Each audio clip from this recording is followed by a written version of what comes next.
I'm Fred from Dirt Every Day, and this is another Dirt Daily where I work on various projects around the shop. Lots of things that we didn't get finished on Dirt Every Day, things we ran out of time to do, and other stuff that I've been working on outside of the show.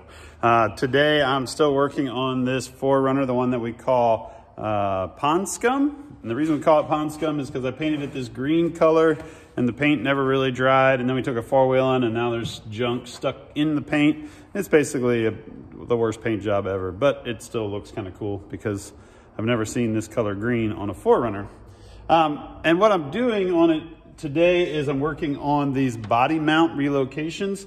The big 40-inch tires were rubbing the factory body mount. I had trimmed them a bunch originally, but it wasn't enough, and so I found a kit to replace that. I have already chopped off this body mount. You can see the parts laying there on the floor. I chopped them off with a plasma cutter, then I went through and ground it smooth. There were a few spots where I kind of nicked into the frame, and I went and welded those spots in and then ground that smooth. And the next step is to mock up the body mount. I'm gonna set the camera here. See if I can get it to stay. Oop, no, no, no. How about that? That looks good. You can just see where we'll be working here. This is the new body mount. It's a fabricated piece and it has a urethane bushing that goes inside here. You can see this bolt that's coming through the body right now.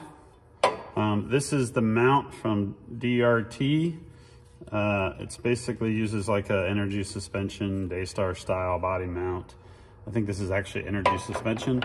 And this will live right here in this location, which holds the body mount bracket way far behind, oops, sorry.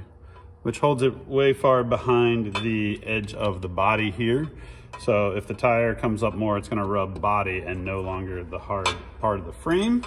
And then this bracket is going to weld to the frame right behind it there.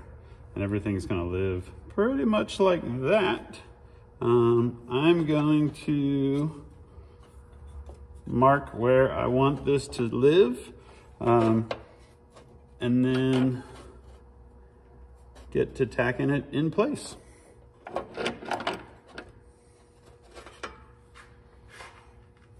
Well, I jumped the gun and I went from tacking it on to just burning it on. So now the mount here is completely burned in. I'm gonna go over it with a wire brush, kind of clean up all the slag, maybe clean all the dingleberries off from the welder, and then spray it down with some black spray paint so it matches the rest of the frame.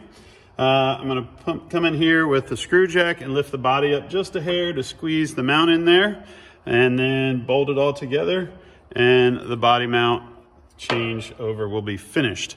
I'm pretty stoked. As you can see, like from this angle, the body and the mount are now pretty much flush. So that should give us some clearance for the tires. Still a little bit concerned at full stuff, full articulation, full turn. I might get into this section, but I think we are about as close as we can get right now for 40s. The next step it would happen to be cutting the inner fender wells out, and I'm not planning on doing that. I honestly think I'm gonna paint this thing up and put the 40s back on, and if I get major rubbage, probably step down from 40s to like a 39 or a 38, because I think it might fit in here better. All right, that's it. Thanks guys, see you next time. Let's see how the body mount modification worked out.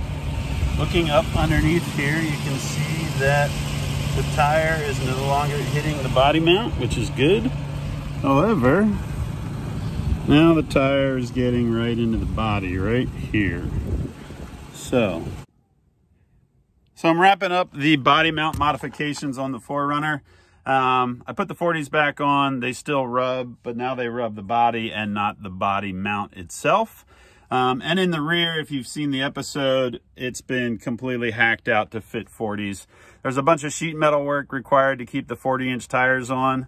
I'm not sure if I'm ready to start cutting and refabricating all the sheet metal on the fenders. or maybe just steal some 39s off one of my other trucks and bolt them on here and see how that does, if it gives enough clearance. It'd be a bummer to lose the 40s because it's a 4Runner on 40s and that just sounds cool. But, you know, putting on a 39-inch tall tire, even though it's smaller, would probably still work really well off-road and give us just a bit more clearance when it comes to tires and sheet metal. That's it for this Dirt Daily. I'm going to go mess around with this truck some more. We'll see you guys next time.